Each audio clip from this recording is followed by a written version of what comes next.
नमस्कार, आप देख रहे हैं मध्य प्रदेश दूरदर्शन। मैं हूं आपके साथ सुनील विश्वकर्मा और आप सभी का स्वागत है कार्यक्रम कृषि दर्शन में।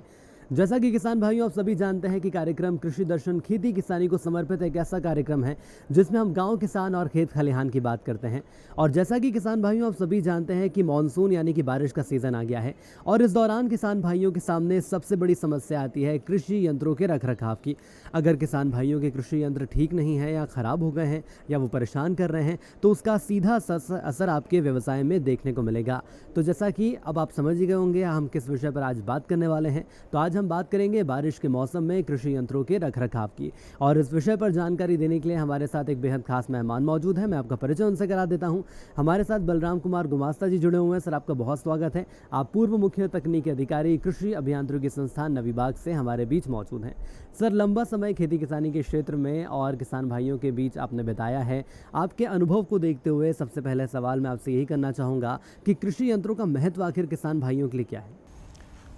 देखिए, आज जो हमारी खेती है वो कृषि यंत्रों पर ही निर्भर है। आज जो देश हमारा जो है 357 मिलियन टन जो पिछला रिकॉर्ड है अनाज का, इतना अनाज हम पैदा कर रहे हैं और इसके लिए करीब 200 मिलियन हेक्टेयर खेत को तैयार करना है। उसकी तैयारी होनी है, समय पर उसमें बीज बोना है, उसके बाद कटाई होनी है। बीज के जितने भी कृषि कार्य होते हैं इन सब के लिए अलग अलग यंत्रों की ज़रूरत पड़ती है। और आप इससे अंदाज़ा लगाइए कि आज से शुरुआती दौर में तो हम बाहर से अनाज मंगाया करते थे। अब इतना बड़ा प्रोडक्शन जो हमारा है, उत्पादन है, इसको आप बिना मशीनों के कैसे हैंडल करेंगे? तो कई बार कहा जाता है कि मशीनें आ गई तो बेरोजगारी हो गई, ये हो गई। ऐसा नहीं है, क्योंकि आपका उत्पादन बढ़ा हुआ है। तो इतने उत्पादन को आप कैसे करेंगे हैंडल, कैसे मार्केट ले जाएंगे, कैसे उसको खेत से करेंगे, कैसे उसकी हार्वेस्टिंग कटाई करेंगे, या इतने खेत में जो भी कृषि कार्य हैं उनके ऑपरेशंस को बिना मशीनों को कैसे करेंगे? तो इसलिए मशीनों का बहुत ज़्यादा महत्व इस समय है। माने मशीन जितना कि हम वैरायटी और दूसरी चीज़ें खेती में महत्वपूर्ण हैं, मशीनों की भी उतनी बड़ी उपयोगिता है। बिल्कुल। और सर, जैसा कि आपने बताया कि देश में जो स्थिति है खेती किसानी की बिना कृषि यंत्रों के संभव नहीं है। इसी को सर थोड़ा आगे बढ़ाते हैं और देश में यंत्रीकरण की अगर हम बात कर लें तो क्या कुछ मशीनों की स्थिति इस वक्त आप देख रहे हैं? देखिए, यंत्रीकरण को आज तो दुनिया में अगर देखें तो यूरोपियन कंट्रीज़ या दूसरे देशों में यंत्रीकरण का प्रतिशत जो है काफ़ी है। पर भारत में हमारे अगर एवरेज सबका पूरे देश का निकाला जाए तो 45 से 50 के बीच प्रतिशत के करीब करीब यंत्रीकरण कृषि का हुआ है। जबकि ये मतलब सरकारी प्रयत्न ये है कि 2047 तक हम इसको 80-90% तक जो कृषि कार्य हैं उसका यंत्रीकरण हो जाए। तो अभी तो बहुत कम है। और ख़ास तौर से आप देखें तो आपका हरियाणा है, पंजाब है और पश्चिमी उत्तर प्रदेश है। इसमें जो यंत्रीकरण का प्रतिशत है वो थोड़ा ज़्यादा है। करीब 70% के करीब खेती का जो काम है इसमें यंत्रीकरण हुआ है। लेकिन मध्य प्रदेश हुआ, गुजरात हुआ, महाराष्ट्र है, इसमें 40 से 50% के करीब का अनुमान है। और यंत्रीकरण की जो रफ्तार है इससे आप अंदाज़ लगा सकते हैं कि हर साल जो ट्रैक्टर है हमारे देश में करीब 10 लाख ट्रैक्टर, 1 मिलियन ट्रैक्टर की इतनी प्रोडक्शन होती है और इतना बाज़ार में ख़रीदा जाता है। तो आप इसका अब अंदाज़ लगाइए, 2021 के जो डाटा है उस हिसाब से करीब 9 मिलियन जो ट्रैक्टर्स का 9.7 मिलियन ट्रैक्टर की आबादी थी।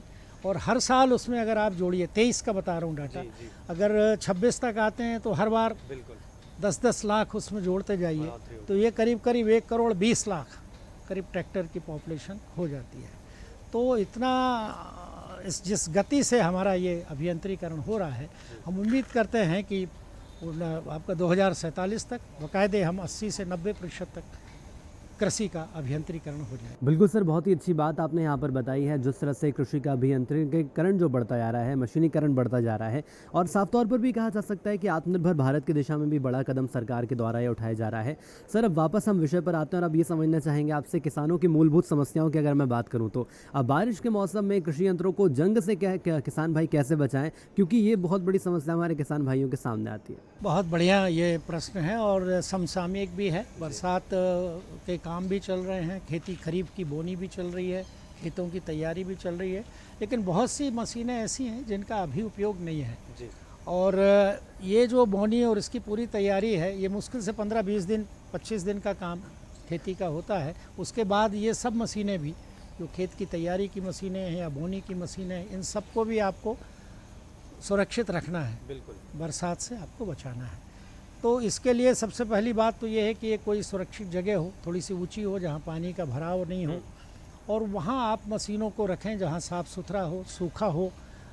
और अगर साइड है तो बहुत अच्छी बात है मशीनों को रखने के लिए, लेकिन आम तौर पे ये देखा गया है, अगर आप जाएं तो किसान अपना उपयोग करते हैं और मशीनें खेत में ही पड़ी हैं, कीचड़ में पड़ी हैं, पानी में पड़ी हैं।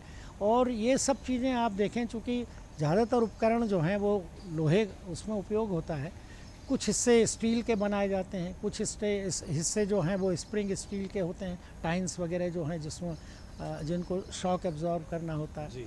और कुछ बोरॉन स्टील के भी पार्ट होते हैं, जहाँ वियर टियर, जहाँ घिसना ज़्यादा, जैसे डिस्क है वो है, या आपका सॉवल है जो सामने का फाल है प्लाऊ का, इस तरह के मटेरियल से उनको बनाया जाता है। पर जब नमी बढ़ती है वातावरण में तो फिर जंग की समस्या जो होती है, और सबसे ज़्यादा नुकसान इसमें जंग से होता है। तो सबसे पहली बात तो ये है कि हम एक सुरक्षित जगह देखें, अगर नहीं हो पा रही है तो त्रिपाल वगैरह का उपयोग कर सकते हैं, जिससे मशीनों को ढका जा सकता है।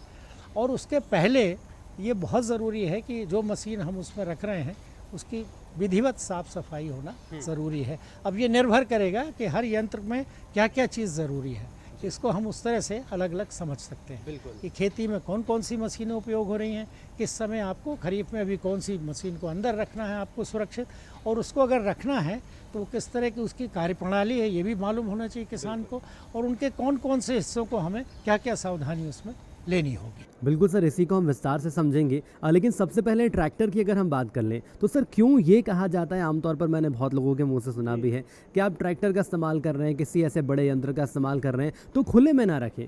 क्यों ये कहा जाता है कि शेड बनाएं या गैरेज बनाएं ताकि वो सुरक्षित रह सकता है?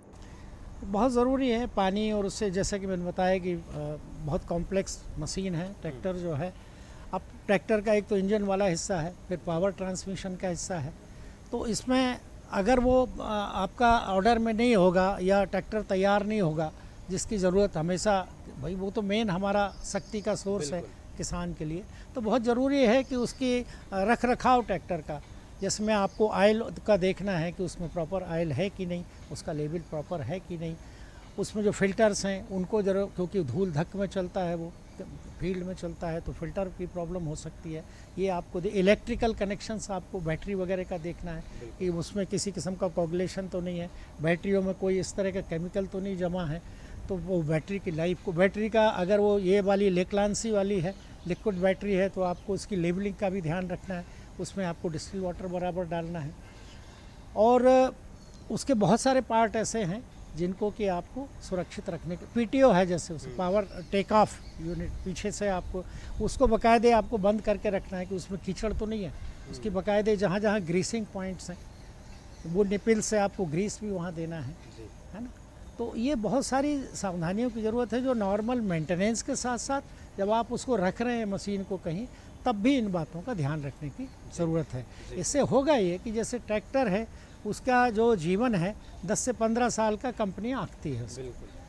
अब सुंदरता ये है, आज के जो कार्यक्रम का महत्व ये है कि अगर आप उसका प्रॉपर विधिवत रख रखाव करते हैं तो आप अपने ट्रैक्टर का जीवन 30% तक बढ़ा सकते हैं। माने अगर 10 साल है उसका 30% करें तो कितना आएगा आपको, 3 साल और बढ़ा लीजिए आप, तो आप 3 साल उसकी कीमत और बढ़ी, उतना आपको उसका फ़ायदा है, और उसका सीधा फायदा खेती किसानी में भी नजर और आगे जंक वैल्यू उसकी, तो हर साल एक मशीन जो है वो 10 से 12% का डिप्रिशिएशन है, उसकी कीमत हर साल इतनी कम होती जाती है। 8 साल अगर लाइफ है तो 96% करीब प्रतिशत उसकी कीमत कम हो गई मशीन की, और फिर जंक वैल्यू आपको 8 या 10% मिलती है उसकी मुख्य कीमत का। तो जब इस तरह से उसका असर पड़ रहा है कि आप उसको बेचने भी जाएंगे तो बहुत सस्ता हो जाएगा, क्योंकि रख रखाव अगर नहीं है तो मशीन में काफ़ी नुकसान हो चुका होगा। तो इसलिए बहुत ज़रूरी है कि बरसात में ख़ास तौर से नमी, उसका जो है नमी दुश्मन है, नमी, हवा और तापक्रम, इन दोनों ऐसा रहता है कि आप देखें कि हॉट एंड ह्यूमिड जिसको कहते हैं, ये तमाम किस्म के उसके लिए, फंगस के लिए और अलगी पैदा होने के लिए, जंग लगने के लिए बहुत कहते हैं कि बड़ा फेवरेबल है, बड़ा बिल्कुल सर, और यही सारी चुनौतियां जो हैं हमारे किसान भाइयों के सामने रहती हैं कि आखिर किस तरह से रखरखाव किया जा सकता है। इसके बाद हम जानेंगे कि आखिर ऑयलिंग और ग्रीसिंग और तमाम ऐसी बातें, कटाई यंत्रों की भी बात करेंगे। इसके अलावा हम हार्वेस्टर की बात करेंगे जो किसान भाइयों के लिए बहुत उपयोगी होता है। लेकिन कार्यक्रम में फिलहाल यहाँ पर एक छोटे से ब्रेक का वक्त हो चला है। ब्रेक के बाद जल्द वापस लौटेंगे और इन तमाम सवालों के जवाब लेंगे। अरे सुन तो। मुझे क्या सुनाना चाहते हो? जो सुनाओ मेरी सौतन को। किसको? अरे वही तुम्हारा मोबाइल फोन जिससे सुबह शाम दिन रात चिपके रहते थे और कहते थे किसान कॉल सेंटर से बातें हो रही हैं। अच्छा ये बात है। हाँ, क्यों? क्या हुआ? अब बात नहीं होती क्या? अब तो झट से बात हो जाती है। संबंधी समस्याओं का अपनी भाषा में तुरंत हल पाने के लिए पूरे भारत में किसी भी फोन से हेल्पलाइन नंबर पर संपर्क करें। किसानों का दोस्त किसान कॉल सेंटर।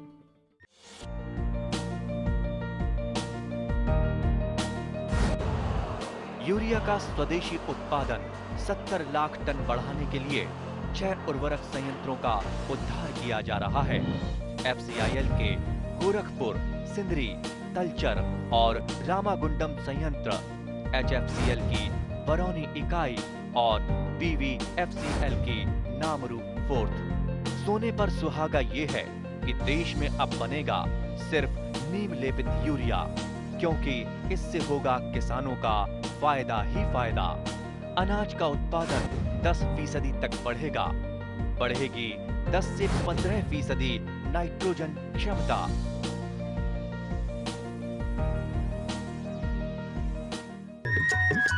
तो ब्रेक के बाद किसान भाइयों एक बार फिर आप सभी का स्वागत है कार्यक्रम कृषि दर्शन में। और आज हम बात कर रहे हैं बारिश में कृषि यंत्रों के रखरखाव की, और हमारे साथ हमारे खास मेहमान बलराम गुमास्ता जी जुड़े हुए हैं। सर, पुनः स्वागत है आपका कार्यक्रम कृषि दर्शन में। और ब्रेक पर जाने से पहले किसान भाइयों हमने बात करी थी कि आखिर ट्रैक्टर का रखरखाव कैसे कर सकते हैं, उसके तमाम पार्ट्स की हमने बात करी। लेकिन सर, इसके साथ ही साथ मैं एक सवाल और जोड़ना चाहूँगा आपसे। ग्रीस और ऑयलिंग आखिर कितनी महत्वपूर्ण हो जाती है? किसान भाई जब भी यंत्रों का इस्तेमाल करते हैं तो बारिश के सीज़न से पहले क्या ऑयलिंग और ग्रीसिंग का भी उतना ही महत्वपूर्ण योगदान है? हाँ, देखिए, ये जो ऑयलिंग और ग्रीसिंग का है, ये तो सामान्य प्रक्रिया में जो भी मूविंग पार्ट हैं, जो भी घूमने वाले हिस्से हैं, और कृषि यंत्रों में ये बहुत हैं। और कई जगह बुश लगे होते हैं, कई जगह बीयरिंग्स लगे होते हैं। बीयरिंग्स में भी ग्रीसिंग की बहुत ज़रूरत है। तो अगर आप लुब्रिकेशन प्रॉपर रखेंगे तो एक तो उनका ऑपरेशन, उनको चलाना बहुत सुविधाजनक होगा, उनका जीवन बढ़ेगा, है ना, और जंग वगैरह से भी बचाव होगा। तो सिर्फ रखने के समय नहीं, जब हम उनका उपयोग कर रहे हैं तब भी हमें ये ग्रीसिंग का और ऑयलिंग का ये ध्यान रखना पड़ता है। और अगर यंत्रों को हम स्टोर में रख रहे हैं कहीं, जिनका काम हो चुका है, तो उनके तमाम ओपन हिस्से, जो खुले हिस्से हैं, उनको आप ऑयलिंग वगैरह करके, जला ऑयल भी यूज़ कर लेते हैं किसान लोग। तो जला ऑयल हो तो उसके खुले हिस्सों को, जैसे प्लाऊ है तो उसके जो आपका ओपनर है, फरो ओपनर है, या सीड्रिल है तो फरो ओपनर की बात है, उन सब पे हम वो काला तेल लगा सकते हैं ताकि जंग वंग उसमें ना लगे। और सर, अब थोड़ा आगे बढ़ते हैं और कटाई यंत्रों की ओर मैं आपका ध्यान आकर्षित करना चाहूँगा, क्योंकि ये मौसम भी ऐसा है और किसान भाइयों के लिए कटाई यंत्रों का बहुत बड़ा महत्वपूर्ण योगदान रहता है। तो कटाई यंत्रों में ख़ास तौर पर किसान भाई क्या ऐसे सुरक्षित एहतियात कदम उठाएं, इस विषय पर भी जानकारी दीजिए। नहीं, बहुत सुंदर बात है। देखिए, कटाई के लिए ख़ास तौर से इस समय, जैसे मैंने कहा कि आपका 200 मिलियन हेक्टेयर अब खेती का रकबा है जी। दोनों फसलों को अगर मिला के देखा जाए तो ये इसको समय पे कटना भी है। तो ये बिना हार्वेस्टर कंबाइन और उसके असंभव है। मतलब अब तो संभव ही नहीं है इतनी बड़े फसल को कलेक्ट करना समय पे, और तमाम किस्म के मौसम के दुष्प्रभावों से बचाना और फसल को काट के घर लाना। पर इस वक्त जैसे है बरसात में, आपको अपने कंबाइन को रखना है, सुरक्षित रखना है। अब कंबाइन को सुरक्षित रखना है तो कंबाइन के बारे में जानना ज़रूरी है कि उसमें ऐसी कौन कौन सी चीज़ें हैं जहां आपको ध्यान देना है। तो कंबाइन का मतलब ये है कि उसको आपका कटाई का, गहाई का, और जिसको कहते हैं उड़ाई, विनोइंग का, है ना, ये सारा सिस्टम को एक साथ लगाया गया, तो उसको कंबाइन कहते हैं।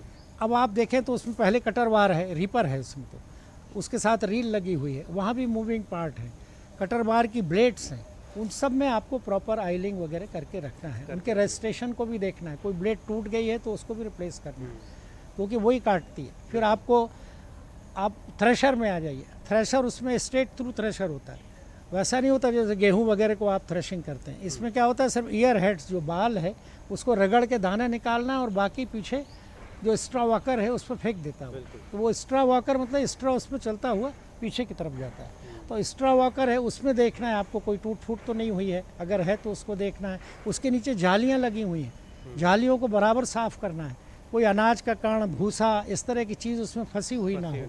थ्रेशर वाली यूनिट जो है, जैसे मैंने कहा स्ट्रेट थ्रू थ्रेशर है, उसको आप देखेंगे कि उसमें कोई ऐसा तो फसल का कोई आपका भूसा है इस तरह की चीज़ तो नहीं है, अनाज तो नहीं है, नहीं तो बरसात में वो सड़ेगा और आपकी मशीन को नुकसान करेगा। एलिवेटर्स लगा है उसमें, फिर एलिवेटर वाले बेल्ट को देखना है। कंबाइन में सैकड़ों किस्म के बेल्ट्स लगे हैं, तो आपको उनके टेंशन्स को भी रिलीज़ करना है, नहीं तो बरसात में ख़राब हो जाएंगे। वो बेल्ट बहुत महंगे आते हैं, सारे वी बेल्ट से चलता है वो, पावर यहाँ से वहाँ जाएगा, हाइड्रोलिक का चेक करना है आपको। तो इतने सारा कॉम्प्लेक्स मशीन है, तो आपको हर जगह ध्यान ये रखना है कि अगर बेल्ट है तो थोड़ा लूज़ करेंगे ताकि बरसात टेंशन में ख़राब नहीं हो जाए वो। जो आपके जहाँ बीरिंग है वहाँ, जैसा हमने कहा आपसे, वहाँ ग्रीसिंग करेंगे। कुछ खुले पार्ट्स हैं उसमें पुराना ऑयल या ग्रीस वगैरह लगा देंगे, है ना, तो वो उससे सुरक्षित होगा। तो देखा किसान भाइयों, अगर हम बात करें कृषि यंत्रों की तो लगातार और बहुत ही संक्षेप में जानकारी आपको दी जा रही है। और गुमास्ता सर, आपका अनुभव जो है वो साफ यहाँ पर झलक भी रहा है। सर ये भी बताइए कि जैसे कई ट्रैक्टर ऐसे भी होते हैं किसान भाई इस्तेमाल नहीं करते, वो खड़े रहते हैं, या कृषि यंत्र जो खड़े रहते हैं बाहर, ऐसे में जो टायर्स की हवा रहती है वो कितनी रखनी चाहिए? कई बार ये देखा जाता है कि रखे रखे भी टायर ख़राब हो जाते हैं, मशीनें ख़राब। वही मैं आपसे बता रहा था कि टायर के साइज से है वो, जिसका टायर छोटा होगा उसमें हाई प्रेशर रखना होगा। जैसे ट्रैक्टर के आगे वाले में मैंने बताया आपको 30-32 पाउंड रखना है, और पीछे के बड़े टायर हैं तो उसमें 17-18। उल्टा है ये रिलेशनशिप, मतलब अगर वॉल्यूम कम है तो प्रेशर ज़्यादा है, आयतन अगर कम है तो प्रेशर ज़्यादा है। अगर आयतन बड़ा है जैसे पीछे वाले चक्कों का, तो उसमें प्रेशर जो है वो कम होगा। तो इसी तरह का ध्यान रखना है आपको। अगर ट्रॉली है तो उसमें भी 30 से 32 PSI का रखेंगे अपन, कम रखेंगे तो वो टायर को, ट्यूब को नुकसान कर सकता है। बिल्कुल सर, आपने बहुत अच्छी यहाँ पर बात बताई है किसान भाइयों को। लेकिन इसके अलावा एक और बहुत ही महत्वपूर्ण बात बैटरी को लेकर हो जाती है। किसान भाई ट्रैक्टर की बैटरी या कृषि यंत्रों की हम बैटरियों की बात कर लें तो किस तरह से उन्हें सुरक्षित रख सकते हैं, और कब समय समय पर उसे बदलना चाहिए, ये भी हमारे किसान भाइयों को बताइए। बैटरी के लिए तो सबसे पहले ये ज़्यादातर अभी भी वो लिक्विड वाला, लेक्लेंसी वाला, सेल वाला कॉन्सेप्ट, एसिड वाली बैटरियाँ उपयोग में होती हैं।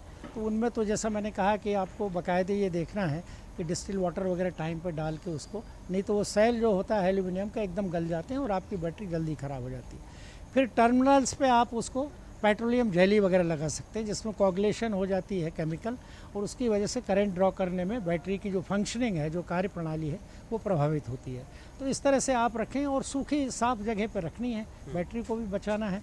बाकी इलेक्ट्रिकल आइटम्स में भी आप ये कर सकते हैं, सिलिकॉन जेली या जैसे छोटे पार्ट हैं या कुछ ऐसे हैं डिब्बे में रखिए, उसके साथ सिलिकॉन जेली आप डाल दीजिए ताकि वो मॉइस्चर को एब्जॉर्ब कर ले, नमी को एब्जॉर्ब कर ले, और आपके वो कंपोनेंट, नट बोल्ट छोटे वाले जो हैं सब सुरक्षित रहें और जंग ना खाएं। तो ये चीज़ों की सावधानी बहुत ज़रूरी है। पेट्रोलियम जेली को यूज़ आप उन इलेक्ट्रोड्स पे कर सकते हैं, बैटरी वगैरह के जहाँ लगाना। बाकी ये सिलिकॉन जेली को छोटे पार्ट्स किसी डिब्बे में रखना है तो वहाँ आप रख दीजिए, तो वो मॉइस्चर को, नमी को एब्जॉर्ब कर लेता है, और आपका जो पार्ट्स हैं, जो एक्स्ट्रा सामान आप रखेंगे अपने रख रखाव के लिए मशीनों के, उसको आप जंग से बचा सकते हैं, मशीनों को जंग से बचा। बिल्कुल। और सर इसके अलावा आपने जैसे बोला कि यहाँ पे काफ़ी छोटी छोटी बातें भी निकल कर सामने आती हैं, तो टूल किट की बात करना बहुत ज़रूरी हो जाता है, क्योंकि मरम्मत के दौरान टूल किट का इस्तेमाल हमारे किसान भाई करते हैं, छोटे औजारों का इस्तेमाल किसान भाई करते हैं। तो टूल किट को किस तरह से ठीक रखा जा सकता है, क्योंकि कई दफ़ा देखा जाता है कि टूल किट का इस्तेमाल नहीं हो रहा है तो रखे रखे कहीं ऐसी जगह रख दी किसान भाइयों को टूल किट नहीं मिलती है। वो भी है, उसका एक जगह हो प्रॉपर, वो फिर वैसे ही है, आपको उसको भी हवा और नमी से बचाना है। हल्का सा ग्रीस कर सकते हैं, फिक्स पाने वाले में हल्का सा ग्रीसिंग कर सकते हैं, और कुल मिला के एक ऐसे बॉक्स में आप रखें जिसमें नमी से बचत हो, ताकि वो जंग ना खाएं और उपयोग के समय आपको मिल जाएं। तो ये बहुत सामान्य रख रखाव की बातें हैं जिनका ध्यान दिया जाना चाहिए, उसके लाभ बड़े हैं। मैंने बताया कि मशीनों की तो 30% तक आप लाइफ बढ़ा सकते हैं। लाइफ बढ़ा सकते हैं मतलब वो आपकी कमाई है, छोटे से काम से आप इतना सारा फ़ायदा आपको मिल सकता है कि आपकी महंगी मशीन की जीवन 30% और बढ़ सकता है, 1/3। तो क्या सर ये भी कहा जा सकता है कि प्रशासन की हम बात कर लें तो स्थानीय स्तर पर कुछ ऐसे जानकारी देना चाहिए, जागरूक हमारे किसान भाइयों को करना चाहिए? देखिए उसी का हिस्सा है ये हम जो चर्चा कर रहे हैं, ये भी प्रशासन की पहल है। वो चाहते हैं कि हमारे किसान भाई सुरक्षित हों, उनका जो पैसा लगा हुआ है, जो मशीन वो उपयोग कर रहे हैं, वो ज़्यादा समय तक चलें, ज़्यादा लाभ उन्हें दे सकें, और आदमी की भी लाइफ बढ़े और किसान के मशीन की भी लाइफ बढ़े, और समय पे जब उसको ज़रूरत हो तो मशीन उसको तैयार मिले काम करने के लिए। ये इसका उद्देश्य है, और इसलिए हम किसान भाइयों से बार बार निवेदन करेंगे कि इन छोटी छोटी बातों को जो हमारे विमर्श में बातचीत में आई उनको आप ध्यान रखेंगे, और इस तरह से अपने खेती को लाभ की खेती धीरे धीरे बनेगी। यहाँ चीज़ों से बचत से बनेगी, मशीन के रख रखाव से बनेगी, जो आप संसाधन लगा रहे हैं उनमें आप सुरक्षित कम करें, प्लांटर का उपयोग करें, आप 40% तक बीज बचाएंगे महंगा, पर आप उपयोग करें, हैं मशीनें। बिल्कुल, ये सारी चीज़ें हैं, सारी बातें हैं, लेकिन इन सभी का अगर आप इस्तेमाल करते हैं तो जाहिर तौर पर ये माना जा सकता है कि अपने व्यवसाय को आप लाभ के व्यवसाय में धीरे धीरे तब्दील ज़रूर कर सकते हैं। तो सर, आपने तमाम जानकारी साझा करी और इस विषय पर इतने विस्तार से जानकारी दी, इसके लिए आपका बहुत बहुत धन्यवाद। आप सबका भी धन्यवाद कि इस हमारी बातचीत में शामिल हुए। तो किसान भाइयों, उम्मीद करते हैं कि जो जानकारी आपको दी है उस जानकारी का इस्तेमाल अपने खेती किसानी के व्यवसाय में आप करेंगे, जिसके चलते आप अपने कृषि यंत्रों का रख रखाव कर सकते हैं। चलिए आगे बढ़ेंगे और अब समय हो गया है खेती से जुड़ी खबरें देखने का, यानी कि खबरें खेती देखने का।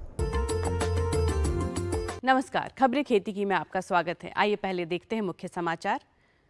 2 दिन में किसानों को दलहन का होगा भुगतान। केंद्र सरकार ग्रीन यूरिया प्लांट लगाने की तैयारी में। 6 लाख हेक्टेयर क्षेत्र को मिलेगा सिंचाई का लाभ। 4 इंच वर्षा होने पर ही करे सोयाबीन की बोनी। कम बारिश में मूंग उड़द की खेती पर जोर। अब समाचार विस्तार से। केंद्रीय सहकारिता मंत्री अमित शाह ने दलहन तिलहन की बिक्री के लिए नाफेड का ई-ऑक्शन पोर्टल nafed.in लॉन्च कर दिया है। अब तक नाफेड प्राइवेट कंपनियों के पोर्टल पर बिक्री का काम करता था। इस नए प्लेटफॉर्म के माध्यम से बिचौलियों की भूमिका पूरी तरह खत्म होगी और किसानों को उपज का भुगतान 48 घंटों में बैंक खातों में पहुंच जाएगा। इस लॉन्च कार्यक्रम में केंद्रीय कृषि मंत्री शिवराज सिंह चौहान भी शामिल हुए। श्री शाह ने नाफेड की सफलता के बारे में बताते हुए कहा है कि नाफेड का टर्नओवर 20,000 करोड़ से बढ़कर 30,000 करोड़ रुपए हो गया है। वहीं मुनाफा 139 करोड़ से बढ़कर 405 करोड़ रुपए हो गया है। कुल मिलाकर संस्था 500 करोड़ रुपए के मुनाफे में है। उन्होंने भरोसा जताया है कि अगले 2 सालों में यह कारोबार 50,000 करोड़ रुपए के पार पहुंच जाएगा। उन्होंने कहा है कि आगामी 2 सालों में NCCF और नाफेड पूरी पारदर्शिता के साथ किसानों से दलहन का एक एक दाना खरीदेगी। केंद्र सरकार भारत में ग्रीन यूरिया के उत्पादन की दिशा में तेजी से काम कर रही है। उर्वरक विभाग ने देश में ग्रीन यूरिया प्लांट स्थापित करने के लिए फ्री एक्सप्रेशन ऑफ इंटरेस्ट बैठक आयोजित की। बैठक का उद्देश्य ग्रीन यूरिया उत्पादन को बढ़ावा देने के लिए उद्योग, सरकारी संस्थाओं और तकनीकी कंपनियों के साथ मिलकर आगे की रणनीति तैयार करना था। बैठक की अध्यक्षता उर्वरक विभाग से संयुक्त सचिव और PDIL के अध्यक्ष एवं प्रबंध निदेशक डॉक्टर के पाठक ने की। मुख्यमंत्री डॉक्टर मोहन यादव ने कहा है कि कृषक कल्याण वर्ष के अंतर्गत प्रदेश में सिंचाई सुविधाओं के विस्तार को सर्वोच्च प्राथमिकता दी जा रही है। अगले 6 माह में लगभग 6 लाख हेक्टेयर क्षेत्र में सिंचाई क्षमता बढ़ाने वाली परियोजनाओं का लोकार्पण किया जाएगा, जिससे किसानों को व्यापक लाभ मिलेगा। नर्मदा घाटी विकास एवं जल संसाधन विभाग की समीक्षा बैठक में मुख्यमंत्री डॉक्टर यादव ने विभागीय कार्यों की प्रगति का जायजा लिया। बैठक में बताया गया है कि बड़वानी, सीहोर, शाहजहाँपुर, देवास, झाबुआ, धार, खंडवा, खरगोन, अलीराजपुर, राजगढ़, जबलपुर, कटनी और मंडला जिलों की विभिन्न सिंचाई परियोजनाएं पूर्ण हो चुकी है और उनके लोकार्पण की तैयारियां अंतिम चरण में हैं। मुख्यमंत्री डॉक्टर यादव ने बैठक में बताया है कि प्रदेश का संचित रकबा लगातार बढ़ रहा है। निर्मित एवं निर्माणाधीन परियोजनाओं के पूर्ण होने पर मध्य प्रदेश का संचित क्षेत्र 95 लाख हेक्टेयर तक पहुंच जाएगा, जबकि स्वीकृत परियोजनाओं के पूर्ण होने पर यह आंकड़ा 108 लाख हेक्टेयर को हो जाएगा। पिछले 2.5 वर्षों में लगभग 10 लाख हेक्टेयर सिंचाई क्षमता बढ़ाई जा चुकी है।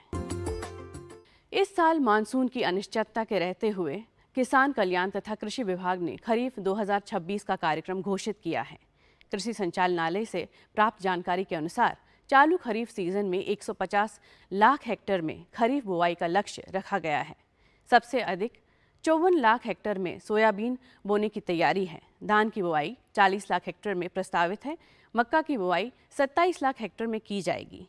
कपास की बुवाई 5,71,000 हेक्टेयर में करने का कार्यक्रम बनाया गया है। इसके अलावा ज्वार की बुआई 85,000 हेक्टर, बाजरा 3.80 लाख हेक्टर, कोदो कुटकी 1.57 लाख हेक्टर, अरहर 2.15 लाख हेक्टर, मूंग 6.79 लाख हेक्टर, राम तिल 35,000 हेक्टर एवं तिल 2.43 लाख हेक्टर में कराने की तैयारी है। किसानों द्वारा खरीफ फसलों की तैयारियां पूरी कर ली गई है। मानसून का बेसब्री से इंतजार किया जा रहा है। कृषि विज्ञान केंद्र धार के वरिष्ठ वैज्ञानिक एवं प्रमुख डॉक्टर एस चौहान ने सोयाबीन उत्पादन किसानों को इस वर्ष मानसून की विशेष स्थिति को देखते हुए बेहद सतर्क रहने और वैज्ञानिक तौर तरीके से ही खेती शुरू करने की अपील की है। फसल से भरपूर उत्पादन लेने के लिए किसान भाई जल्दबाजी में बोवनी करने से बचे। किसान भाई ध्यान रखें कि अपने क्षेत्र में मानसून के आगमन के पश्चात जब तक खेत में अच्छी नमी ना हो जाए और न्यूनतम 100 मिलीमीटर लगभग 4 इंच वर्षा ना हो जाए, तब तक सोयाबीन की बोवनी बिल्कुल ना करें। खरीफ सीजन में सामान्य से कम बारिश की संभावना को देखते हुए किसानों को फसल चयन में सावधानी बरतने की सलाह दी गई है। बैतूल कलेक्टर डॉक्टर सौरभ संजय सोनवणे ने कृषि एवं संबंधित विभागों की बैठक में किसानों के हित में जुड़े मुद्दों की समीक्षा करते हुए अधिकारियों का आवश्यक निर्देश दिए। बैठक में कृषि वैज्ञानिकों ने बताया है कि कम वर्षा की स्थिति में मूंग, उड़द, तिल और अरहर जैसी कम अवधि वाली फसलें किसानों के लिए बेहतर विकल्प हो सकती है। इन फसलों के बीज जिले में पर्याप्त मात्रा में उपलब्ध है। किसानों को पर्याप्त पानी उपलब्ध होने पर ही धान की खेती करने की सलाह दी गई है। इसी के साथ खबरें खेती की समाप्त। नमस्कार। तो किसान भाइयों, आज के कार्यक्रम में बस इतना ही। हमारी पूरी टीम को दीजिए इजाज़त। अगले हफ्ते हम आपसे फिर मुलाकात करेंगे एक नए विषय के साथ और एक नए विशेषज्ञ के साथ। तब तक के लिए दीजिए इजाज़त। नमस्कार।